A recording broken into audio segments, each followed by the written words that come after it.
श्री कृष्णाय नमः, श्री गणेशाय नमः, श्री सरस्वती नमो नमः। देखिए, अब प्रथम स्कंद का 9वां अध्याय आपको श्रवण कराता हूँ। सूत उवाच इति भीतः प्रजाद्रोहात् सर्वधर्म विवेत्सया ततो विनाशनं प्रागाद्यत्र देवव्रतो अपतत। क्या होता है कि दुआ कहो। 9वें अध्याय में भीष्म कृष्ण संवाद। राज्य युधिष्ठिर को दियो मेटो सकल विषाद।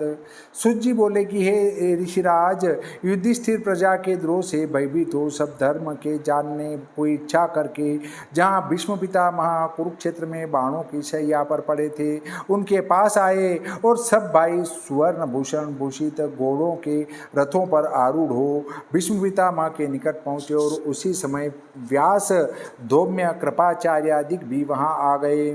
हे शौनक, अर्जुन और द्रौपदी को अपने साथ लिए रथ पर बैठे भगवान इस प्रकार शोभित हुए जैसे यक्षों सहित कुबेर शोभा पावे। स्वर्ग से मानो कोई देवता गिर पड़ा है, इस प्रकार पृथ्वी पर पड़े भीष्म पितामह को सब सभृत्य पांडव और श्री कृष्णचंद्र ने प्रणाम किया। वहाँ हे सत्यम देवर्षि, ब्रह्मर्षि, राजर्षि भीष्म पितामह के को देखने को आए।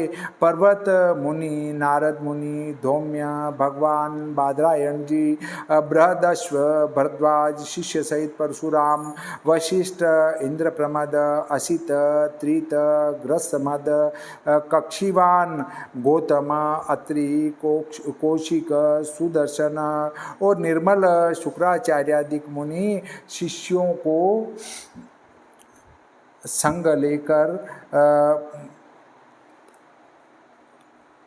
को संग लेकर कश्यप, अंगिरा आदि अनेक ऋषि मुनि आए।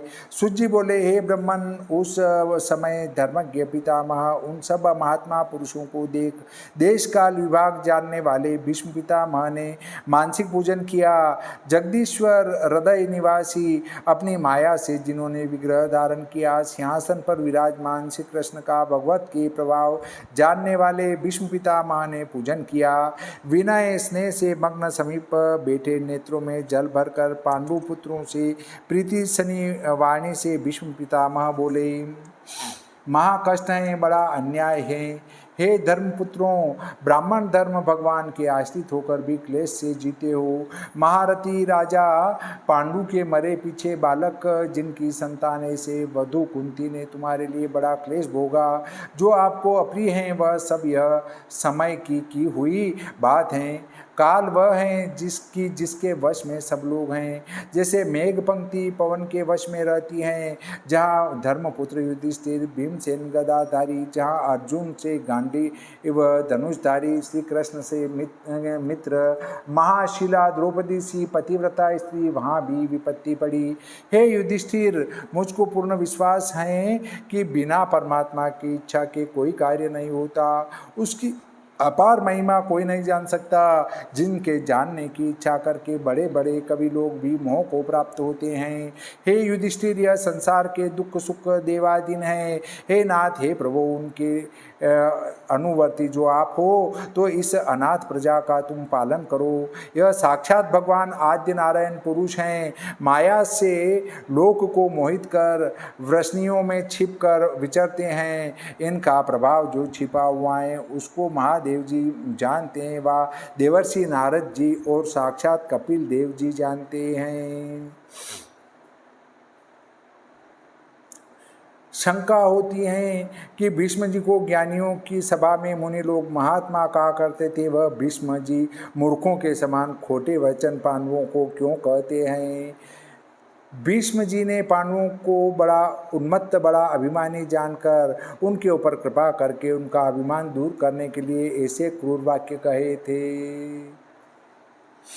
अज्ञान से जिनको तुम मामा का पुत्र, परम मित्र, सुहृदुत्तम मानते हो, जिन्होंने तुम्हारा मंत्रीपना किया, दूत बने, तुम्हारे प्यारे हितकारी बने, सारथी बने, सर्वात्मा समदृष्टि वाला, जिनके समान कोई नहीं, जिनको अहंकार नहीं, राग आदि का, जिनमें क्लेश नहीं, ऐसे ईश्वर को नीच उच्च कर्म करना यह हमारे योग्य है।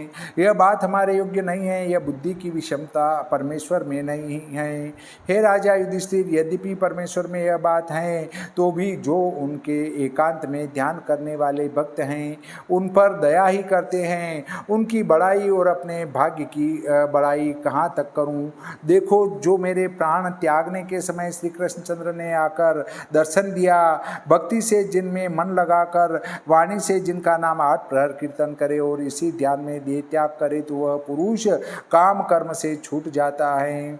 जब तक मैं देह त्याग न करूं तब तक प्रसन्न वदन, कमल नयन, रुचिर मुख कमल, चतुर्भुज देव तुम्हारा मार्ग ध्यान योग्य है। मेरे सम्मुख दर्शन देते रहो। सूर्य बोले कि बाणों की शैया पर पड़े भीष्म जी की यह वाणी सुन युधिष्ठिर सब ऋषियों के मध्य में अनेक धर्म बूझने लगे, जो धर्म पुरुष के स्वभाव के योग्य हैं। वर्णों के धर्म, आश्रमों के धर्म, वैराग्य राग उपाधियों के धर्म, वेदोक्त प्रवृत्ति मार्ग, निवृत्ति मार्ग, दान धर्म, राज धर्म, मोक्ष धर्म, स्त्रियों के धर्म, भगवत धर्म, संक्षेप विस्तार से अलग अलग कहे। धर्म, अर्थ, काम, मोक्ष के उपाय हे मुने, अनेक अनेक प्रकार के इतिहास कथा के तत्ववेत्ता भीष्म जी ने वर्णन किए। उस समय द्रौपदी भी वहाँ भीष्म पितामह के निकट बैठी थी। जब भीष्म पितामह ने कहा कि जो कोई धर्मात्मा, इस धर्म का जानने वाला मनुष्य बैठा हो और उस सभा में कोई अधर्मी अधर्म करना चाहे, तो धर्मात्मा पुरुषों को उचित है कि उस पापी को पाप कर्म से रोके, कदाचित वह वर्जित करने के योग्य न हो और सामर्थ्य भी न रखता हो तो उस सभा से उठकर चला जाए। भीष्म पितामह का यह वचन सुनकर द्रौपदी राजा युधिष्ठिर और अर्जुन की ओर देखकर हंसी और फिर अत्यंत लज्जित होकर कहा, देखो, राजा दुर्योधन की सभा में भीष्म पितामह के सम्मुख अधर्म से मेरी दुर्दशा हुई और दुशासन ने मुझको नग्न करने के लिए मेरा वस्त्र खींचा। राजा दुर्योधन ने मुझे अपनी जंगा पर बैठाने का उद्योग किया और सब सभा मेरा उपवास करने के लिए उस समय उपस्थित थी। उस समय मेरी महादुर्दशा होने पर मुझ पापिनी के पापी प्राण न निकले और मैं इतने पर भी अपना मुख तुम लोगों को दिखाती हूँ। ऐसे जीवन से मरना ही भला तो था, परंतु क्या करें, परमेश्वर की इच्छा से किसी का वश नहीं चला। मेरे भाग्य में ऐसा ही लिखा था। यदि उस विपत्ति में द्वारकाधिपति मेरी पत न रखते तो सब धर्म डूब जाते। तब भीष्म पितामह ने द्रौपदी को उदास और मन मलिन देखते ही उनके अंतःकरण की बात अपने ज्ञान से जानकर कहा, हे पुत्री, तुम अपने मन में कुछ सोच संकोच मत करो। यह धिक्कार मेरे ऊपर है, क्योंकि जिस समय यह महा अन्याय तेरे ऊपर हुआ था उस समय मैं वहाँ था, परंतु मेरे मन में तब यह ज्ञान नहीं था। इस कारण हे बेटी, मेरा अपराध क्षमा कर। परमात्मा की इच्छा इसी बाती थी, जो परमेश्वर को करना होता है उसका उसी प्रकार बानक बन जाता है। किसी की चतुराई नहीं चलती। इसका एक कारण और है, वह मैं तुझसे कहता हूँ। कोई मनुष्य कैसा ही चतुर और ज्ञानी हो, परंतु अधर्मी की संगति से उसका धर्म कर्म ज्ञान ध्यान सब नष्ट हो जाता है और समय पर काम नहीं आता।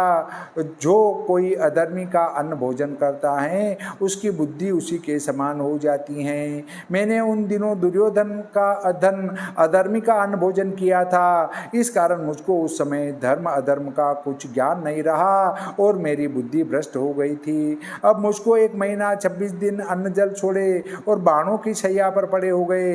इसलिए अब मेरे शरीर से दुर्योधन दुराचारी के अन्न का विकार और उसके संग का प्रभाव निवृत्त हो गया। तो अब मुझे इस बात का विचार हुआ कि मैंने भी अत्याचारियों के संग रहकर अत्याचार किया।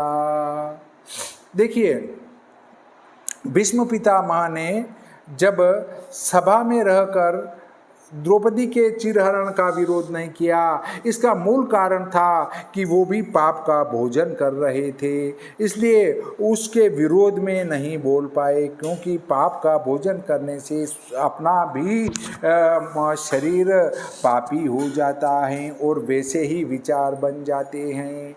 इसलिए कभी भी हर किसी के घर का भोजन नहीं करना चाहिए। पापी के घर का भोजन करेंगे तो आप में भी पाप प्रवृत्ति जागृत हो जाएगी। हे पुत्री, इस बात पर मुझको एक दृष्टांत महाभारत का स्मरण हुआ, सुनो। त्रेता युग में राजा शिबी के राज्य में एक बड़े महात्मा परमहंस पुरुष रहते थे। वे बड़े धर्मात्मा और ज्ञानवान थे। राजा उनकी सेवा तन मन से करता था। और उस राजा के नगर में एक ब्राह्मण ने अपनी कन्या का आभूषण किसी सुनार को बनाने के लिए दिया। उस सुनार ने स्वर्ण तो बदल लिया और पीतल का गहना बनाकर ऊपर से सोना चढ़ाकर ब्राह्मण को दे दिया। उस ब्राह्मण ने बिना दिखाए बलाए वह गहना अपनी पुत्री को पहना दिया। वह लड़की उस आभूषण को पहनकर अपनी ससुराल को चली गई। उसका पति चतुर था। पीतल का गहना देखकर अत्यंत क्रोधित हुआ और उस लड़की को पिता के घर पहुंचा दिया। तब वह ब्राह्मण बहुत दुख मानकर राजा शिबी के समीप गया और निवेदन पत्र दे अपना सब वृतांत कहा। तब राजा शिबी ने उस ब्राह्मणी की बात सुनकर सुनार को पकड़ मंगवाया और उसको अपराधी समझकर सब उसका अन्न धन लुटवा कर भंडार में मंगा लिया और उसको कारागार में भिजवा दिया। उसी अन्न का भोजन परमहंस ने भी किया। उस सुनार का अन्न खाने से परमहंस की बुद्धि भ्रष्ट हो गई और रानी का रत्न जड़ीधार चुरा लिया और अलग किसी गुप्त स्थान में जा छिपे। अन्न जल भी 3 दिन तक उनको नहीं प्राप्त हुआ। तब तो उपवास करने से सुनार के अन्न का विकार उनके उधर से जाता रहा। फिर ज्ञान हुआ तो समझा कि मैंने बड़ा अन्याय किया, जो रानी का हार चुरा लिया। यह समझकर राजा के सम्मुख जाकर कहा, मैंने बड़ा पाप किया। इस पाप के बदले मुझको नरक भोगना पड़ेगा। इसलिए अपने कर्म का दंड इसी देह से भोग लेना उचित है, जिससे परलोक की चिंता न रहे। इस कारण हे पृथ्वीनाथ, इस पाप के बदले में मेरे दोनों हाथ कटवा दीजिए। मैं अपने अधर्म का दंड इसी जन्म में भोग लूं, न जाने परलोक में क्या दशा होगी। यह बात सुनते ही राजा ने उदास होकर पंडित और ज्ञानियों को बुलाकर पूछा कि क्या कारण है जो परमहंस का चित्त उस दिन ऐसा बदल गया कि इन्होंने हार चुराया और अब आप ही उस हार को लेकर मेरे पास आए हैं और कहते हैं कि मेरे हाथ कटवा दो। ब्राह्मणों ने अपनी विद्या के विचार से कहा कि हे भूपालमणि, जिस दिन परमहंस ने चोरी की थी उस दिन किसी पापी का अन्न खाने से परमहंस की यह गति हो गई। राजा ने पूछा तो विदित हुआ कि उसी सुनार अधर्मी का अन्न खाने से परमहंस की बुद्धि बदल गई थी। सुनार को बुलाकर पूछा कि तूने पीतल पर सोना कैसे चढ़ाया। उसने कहा कि एक घातक ने किसी के बालक को मारकर उसका गहना मेरे हाथ बेचा। उस धान्य के खाने से मैं मतिहीन हो गया। हे द्रौपदी, एक दिन अधर्मी का अन्न खाने से परमहंस का ज्ञान नष्ट हो गया जो उसने चोरी की, और मैं तो राजा दुर्योधन अधर्मी का सदा अन्न भोजन करता था और उसके संग रहता था। मुझे उस समय इतना ज्ञान नहीं हुआ जो दुर्योधन को तेरे ऊपर अन्याय करने से उसे वर्जित करता और वह न मानता। यह सब मेरा ही अपराध है, क्षमा कर। यह कहकर भगवान वासुदेव की मनोहर मूर्ति को हृदय में धारण कर नेत्र बंद कर लिए। उसी समय काल आकर प्राप्त हुआ। जिसको अपनी इच्छा से मोक्ष पाना हो उसके लिए यह उत्तरायण काल है। युद्ध में सदा सबके समीप रहने वाले, सहस्रों मनुष्यों की रक्षा करने वाले भीष्म पितामह, सहस्त्र अर्थ कहने वाली वाणी से आदि पुरुष भगवान पीताम्बरधारी चतुर्भुज के सम्मुख स्थित हो कृष्ण जी में सब संग छोड़ मन लगाया। देखिए, जो उत्तरायण के सूर्य में मरता है वो सीधा स्वर्ग लोक को चला जाता है। बुद्धि शुद्ध और मन स्थिर करने से उनके पाप नष्ट हो गए और श्री कृष्ण जी के दर्शन से आयुधों के लगने की व्यथा दूर हो गई और सब इंद्रियों की वृत्तियों का ब्रह्म भी उनका दूर हो गया। भीष्म जी देह त्यागने के समय जनार्दन भगवान की स्तुति करके बोले, हे यादव कुल श्रेष्ठ, महामहिमा युक्त स्वरूप भूत, परमानंद को प्राप्त किसी समय विहार करने के निमित्त योग माया के आश्रित हो, देह धारण करते हो, जिससे संसार कृता अर्थ हो, ऐसे भगवान सर्वगुण ऐश्वर्यवान श्री कृष्ण जी मैंने निष्काम बुद्धि समर्पण की। त्रिलोकी में सुंदर तमालवत नीलवर्ण सूर्य की किरण सम प्रकाशमान तनु पर उज्ज्वल वस्त्र धारण किए, मुखारविंद सघन समूहवत अलग के चारों ओर को छिटक रही, ऐसी श्री कृष्णचंद्र यदुनायक में निष्काम मेरी प्रीति हो। युद्ध में घोड़ों के खुरों की धूल से भरी हुई इधर उधर को बिखरी हुई अलक में और शम से जिस मुख पर पसीना ऐसे आ रहा था जैसे श्याम कमल के फूल पर ओस के कण चमकते हैं, अपने महाकठिन पेने बाणों से जिनकी देह मैंने भेदन कर डाली, ऐसे शुभायमान कवचधारी श्री कृष्णचंद्र में मेरी बुद्धि लगे। अर्जुन का वचन सुन शीघ्र अपने रथ को कौरवों की सेना में खड़ा करके शत्रुओं के सेनापतियों की आयु छीनकर यह भीष्म, यह द्रोण, यह कर्ण ऐसे उंगली दिखाने के बहाने से सबकी आयु खींचकर अर्जुन की जय कराई। ऐसे पार्थ सखा श्री कृष्णचंद्र में मेरी प्रीति हो। दूर खड़ी सेना का मुख देख मोहित खिन्न अर्जुन की कुमति को आध्यात्म विद्या गीता शास्त्र के उपदेश से दूर किया। ऐसे श्री कृष्ण की मनोहर मूर्ति मेरे नेत्र में बसी रहे। हे नाथ, आप अपने भक्तों का ऐसा वचन प्रतिपालन करते हैं कि जब महाभारत भी नहीं हुआ था तो आपने प्रतिज्ञा की थी कि हम बिना शस्त्र धारण किए केवल पांडवों की सहायता करेंगे, और इधर मैंने भी प्रण किया था कि जो मैं भीष्म पिता हूँ तो आपको संग्राम में व्याकुल करके तुम्हारी प्रतिज्ञा छुड़ाकर एक बार आपको शस्त्र ग्रहण करा दूंगा। आपने भक्त भाव की रीति से सोचा कि मेरी प्रतिज्ञा छूट जाए तो छूट जाए, परंतु मेरे भक्त की प्रतिज्ञा नहीं छूटे, क्योंकि जब भक्त की प्रतिज्ञा छूट गई तो फिर कोई भक्त पूर्ण प्रतिज्ञा नहीं करेगा और भक्ति संसार से उठ जाएगी। यह समझकर अपनी प्रतिज्ञा छोड़ दी और मैंने अपना प्रण पूरा करने के लिए अर्जुन के रथ का चक्र तोड़कर घोड़ों का घात किया और उसके पीछे रथ की ध्वजा तोड़ धनुष को काट कर गिरा दिया। तब आप अत्यंत क्रोधित होकर उसी रथ का चक्र उठाकर मेरे मारने के लिए मेरे पीछे दौड़े। उस समय दुपट्टे से कैसे शोभायमान दिखाई देते थे जैसे श्याम घटा में चपला चमक जाती है। जब आप दौड़ते दौड़ते व्याकुल हो गए उस समय आपका पीताम्बर पृथ्वी पर गिर पड़ा। उसके गिरने का यह अभिप्राय था कि जब आपने अपनी प्रतिज्ञा त्याग कर शस्त्र धारण किया तब पृथ्वी का हृदय कांपने लगा कि श्री कृष्ण भगवान ने तो भूमि का भार उतारने के लिए संसार में अवतार लिया है, कहीं वे भी अपनी प्रतिज्ञा न छोड़ दें। मेदिनी के मन का भाव जानकर उसका संशय मिटाने के लिए अपना उपरना धरनी पर गिरा दिया और यह कहा कि हे वसुदे, धैर्य धारण कर शोकाकुल मत हो।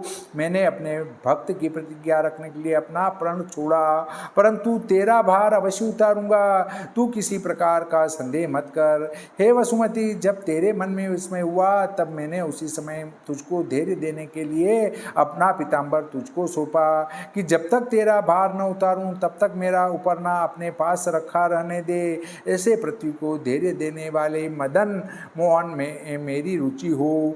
मुझ आत्ताई के तीक्ष्ण बाणों से आपका कवच भग्न हो, शरीर से रुधिर निकलने लगा। उस समय हठपूर्वक मेरे सम्मुख मुझे मारने को आए और मैं चाहता था कि पांडवों की सब सेना को मारकर भगा दूं। तब तुम मेरे रथ के चारों ओर आकर अनेक अनेक प्रकार के रूप आपने मुझको दिखाए थे।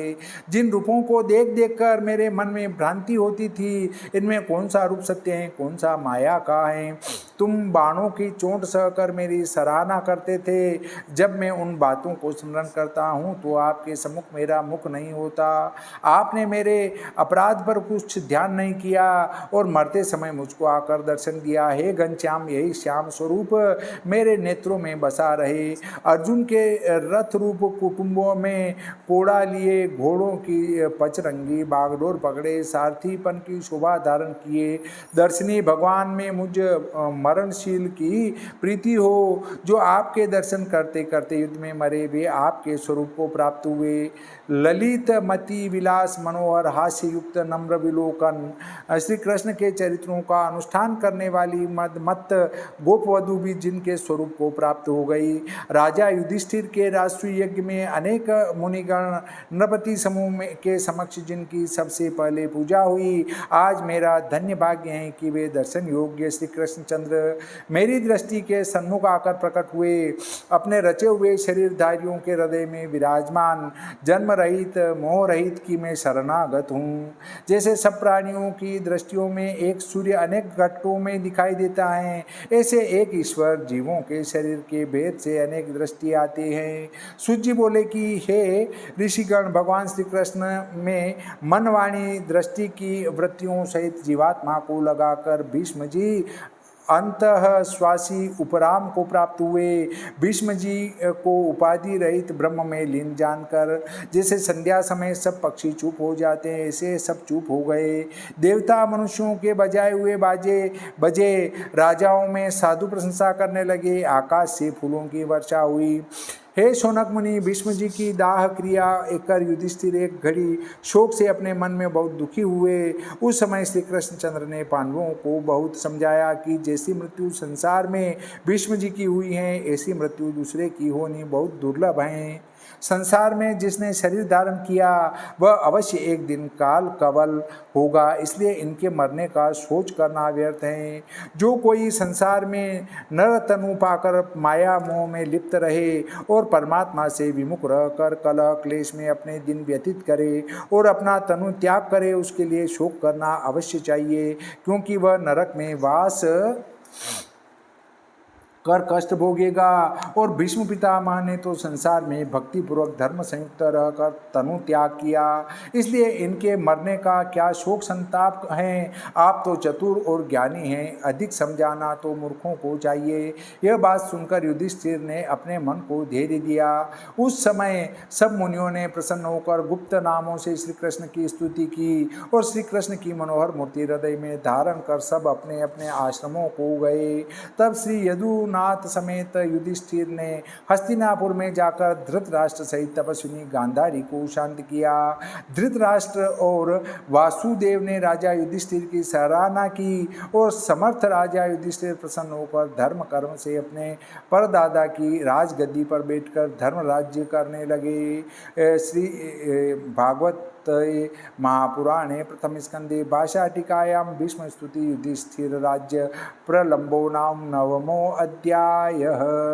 बोलिए श्री कृष्णचंद्र भगवान की जय, श्री रामचंद्र भगवान की जय, बजरंग बली की जय, श्री गणपति जी महाराज की जय।